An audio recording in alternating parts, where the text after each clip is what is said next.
Hello, my friends. D.L. Anderson here. Welcome back to Transformation by Truth podcast as we share the truth concerning these last days and what you must do to save yourself from the violent times that are just ahead. Today's podcast is a word of truth accounting of the end times. The end is coming. The end is near. Today's podcast is entitled End Times 463 How Prejudice Plagues the Heart, Part 3 The Impact of Amorality Within Your Heart. The podcast objectives are analyze the impact of prejudice within your heart at the high level, reveal how prejudice further corrupts your zone of chaos, and reveal what happens when you resist informed thoughts. Your heart will be wholly compromised. Shalom, my beloved brothers and sisters, and welcome to day 309 of our exposition of lawlessness. In the most recent podcast, we analyze stubbornness, selfishness, and vanity, and how these anti-Mashiach forces are designed to compromise your heart and your mind. From now, we must analyze the impact of the 3 degrees of prejudice and how they transform your heart of contempt into a heart of prejudice, beginning with the fundamental degree of prejudice. Enter amorality. Now, like all the degrees of prejudice and contempt, amorality is designed to corrupt your heart. Notwithstanding, most of the damage done to your heart has already been done. It was transacted by the 3 degrees of contempt. You can see this by analyzing the image to the right. Vis-a-vis, contempt compromises the full breadth of your heart with 2 lone exceptions: the input you receive from your thought dimension and opportunity.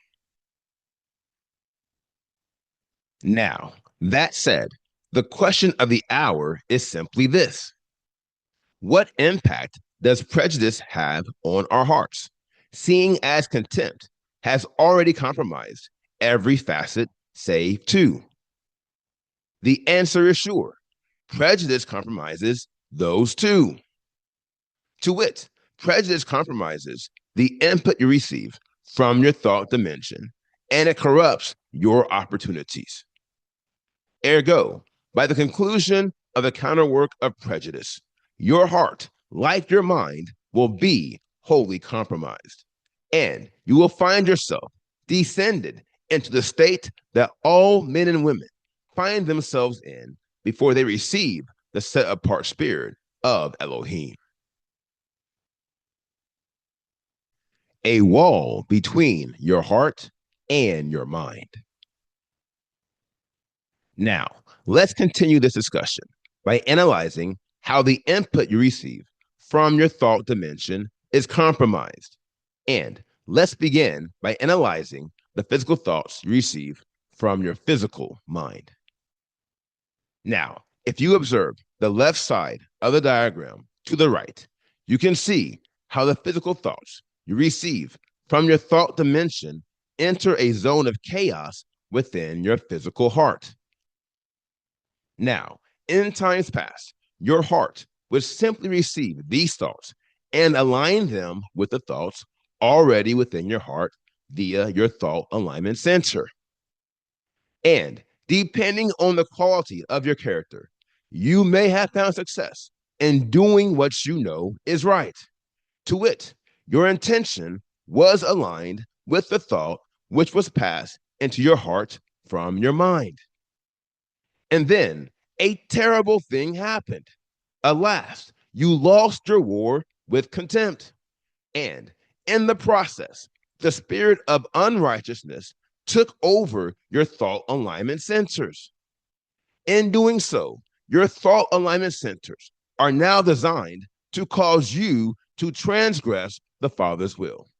Why? It's because unrighteousness is setting the agenda. He is calling all the shots. Not only this, but dishonesty has conquered your character. And now your heart is being governed by the ruach of self. And the kingdom he or she has established is based upon lies and manipulation. Now, that said, it would be a rare occasion for you to succeed. The strongholds of dishonesty and unrighteousness in this scenario. But it is possible. To wit, it is not likely that an evil man would do a good work, but it is possible. Ergo, the ruach of self is not done corrupting your heart. Remember, all the channels of holiness and lawlessness have an all or nothing nature. Along these lines, all the degrees of holiness are designed to help you achieve perfection in the set apart spirit. In doing so, you will progressively eliminate and or overcome every opportunity of failure in your execution of the Father's will. That's the good news. The not so good news is the fact that the inverse must be true. Vis-a-vis, all the degrees of lawlessness are designed to keep you in a spiritual state of everlasting contempt, eliminating any potential for you to succeed in your execution of the Father's will. Therefore, the work of lawlessness is not complete, for your heart has not been wholly conquered. Ergo, the counterwork of prejudice is to further corrupt your zone of chaos. Here is how. The spirit of prejudice creates a wall between your physical heart and your physical mind, preventing the physical data points of an informed thought to pass through. My dear friends, we analyzed this scenario in the most recent podcast. And because it is such a prominent and damaging occasion, I will restate it in the form of an inflection point. Consider this and be advised. When men and women are confronted with truth and facts that contradict their prejudice and their biases, they will resist these truths and facts with violence and intense opposition. And now you know why. It is because prejudice has created a wall between their mind and their hearts. For at the source of every good decision are informed thoughts, supported by truth and facts. And the wall of prejudice is designed to prevent you from receiving truth and facts. For where there is no informed thought, there can be no good decision to support an informed intention. Here lies the danger. To wit, if your heart cannot receive an informed thought from your mind, then it has no hope of acting in accordance with the Father's will. And you will be in a perpetual state of contempt until the enemy goes for the kill, and he will kill. When your heart resists informed thoughts. Now, the question we should chiefly entertain is, how does prejudice pull off this crucial feat, all but guaranteeing you will fail in your execution of the Father's will? The answer is sure. It must unleash a force that is strong enough to resist the natural process in which the mind feeds into the heart. And to our great misfortune, the spirit of prejudice has a champion. It possesses a great force. Enter amorality. Now, to aid you in this analysis, I will resubmit a definition of amorality, as it is not one of the more common degrees of lawlessness, even though it is one of the deadliest. By definition, amorality is having or showing no concern about whether a behavior is right or wrong, operating outside or beyond a moral order or code of conduct, having no ethical standards, restraints, or principles. Now, per its definition, it should be clear how amorality is designed to withstand the thoughts that are designed to enter your heart from your mind. To wit, amorality pushes you to resist ethical standards, restraints, and or principles. And as you have likely gathered, immorality achieves this sinister goal by using the power of stubbornness. And this, my friends, is why I spent a good portion of the past two podcasts analyzing this primary driver of lawlessness. Be wary of him. Now, that said, the question we must now entertain is, what is the nature of the thoughts within your mind that amorality and stubbornness are designed to resist? The answer is sure. These thoughts are aligned with ethical standards, restraints, and principles. We know this because your physical mind is established upon logic, analysis, problem solving, and facts. Not only this, but even in a non healthy state, an informed thought will typically have some alignment with a principle or a standard. For where there is no principle or standard, there is no evidence the thought is informed. For that reason, the spirit of immorality creates a thought shield that operates in the opposite manner as your fence of faith.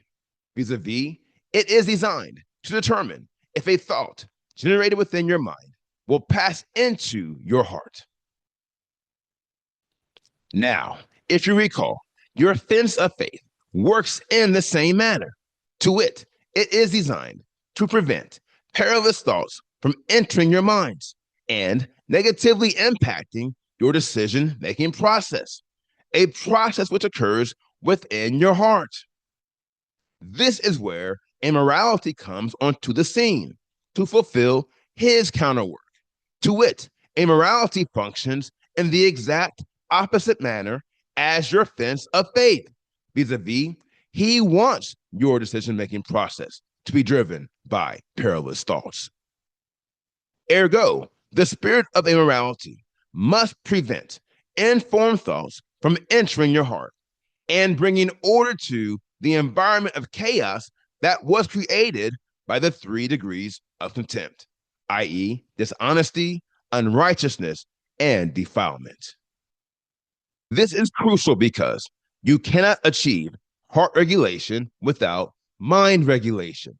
Ergo, you will find yourself in an intense war with prejudice and contempt the moment you achieve mind regulation. Here is why. If you achieve mind regulation, the natural progression is that you should also achieve heart regulation.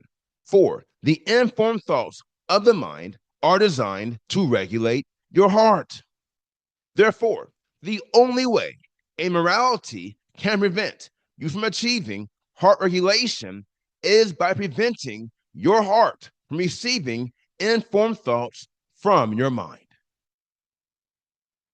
And this, my friends, is why these wars will be so intense. It is because this is the only path to victory for prejudice. And thus, he is sending his best forces, his strongest fighters, to situate themselves at this corridor, the gateway between the heart and the mind. This is precisely why so many who have been infected with the spirit of prejudice will struggle to defeat this spiritual disease. It is because amorality is preventing them from accepting the informed thoughts generated by their minds, specifically when they are confronted with facts that contradict their worldview, for they value their worldview more than they value the truth. This is why dishonesty is the primary application of amorality. To wit, it takes the spirit of dishonesty to uphold the spirit of amorality. Vis-a-vis, you must be willing to lie to yourself repeatedly to maintain a position of prejudice. Ergo, where there is no dishonesty, there can be no amorality. And where there is no immorality, there can be no prejudice. Now, you can see the damage of immorality in your heart by observing the diagram below. Alas, your sensory region within your right complex and your opportunity are the only facets of your heart that have not been compromised. And yet, at this point, it's just a matter of time. Trust me, your heart at this juncture has reached a point of no return. And this should come as no surprise. Let me tell you something. When you are at a point where your heart resists informed thoughts established upon ethical standards and principles, you, my friend, have lost your heart, and very soon you will lose your mind. This is the impact of amorality. And yet, the damage of prejudice is not finished. The damage of prejudice is not done. Now, here is the final word. A great dilemma you will surely find is a wall between your heart and your mind. Brothers and sisters, hear me carefully as I say, there are many twisted maneuverings that occur within your being, and yet there are not many that are as twisted as the counterwork of amorality. First of all, you should consider how amorality functions in opposition to faith. Faith, my friends, faith, i.e., the foundation of the pinnacle of holiness and all things spiritual. This should tell you right off the bat that prejudice vis-a-vis amorality is a force to be reckoned with. For he has prepared himself to go to war with your faith, i.e., the source of your spiritual life. Now, let me tell you something, and I advise you to consider this carefully. Any enemy who goes to war with your faith is more serious than a heart attack, and he or she means business. That said, you must give all diligence to ensure that amorality does not succeed in creating a wall between your heart and your mind. And your best opportunity to stop him is by winning your battles with dishonesty to prevent your heart from descending into chaos and experiencing the full breath of contempt. Heretofore, I recommend don't be a fool and don't tell lies, for every liar is destroying their boundaries, and soon they all will see the one who has no boundaries will not be protected. For when your mind and your heart are disconnected, the heart can never be free. Now, here is today's assignment. Meditate on the word you have heard today. And as always, ask the Father to reveal the truth to you. For the children of Elohim live by conviction. And if he has not convicted you, or if you had not heard him concerning these matters, you should pray until you do. Today, I want you to meditate on the word I have shared. Specifically, I want you to meditate on the impact of amorality and consider if there are any occasions where your heart is not operating in conjunction with your mind. The easiest way to tell is by determining if you are given to making decisions that are based upon objective facts and careful analysis, or if you are given to making decisions that are based upon subjective feelings and the slightest hope that things might end well. My dear friends, you don't have to settle for reality where you are merely hoping that things will end well. Quite the contrary, you can be certain that things will end well if you are certain your decisions are based upon truth and facts, and the connection between your heart and your mind is strong and in good health. So take my advice and establish your boundaries, and don't be fooled by amorality. For the man or woman without boundaries will not be guarded. And no matter how far they get in their quest, they will always be back where they started. Now, here is what's next. We completed today's podcast, End Times 463, How Prejudice Plagues the Heart, Part 3. And the next podcast is entitled End Times 464, How Prejudice Plagues the Heart, Part 4. I will post this podcast on Wednesday, May 7th, 2025. Until then, my friends, continue to be led by the Spirit of Elohim, continue to watch, continue to pray, continue in fasting, and most of all, continue to be focused, for the end is coming. The end is near.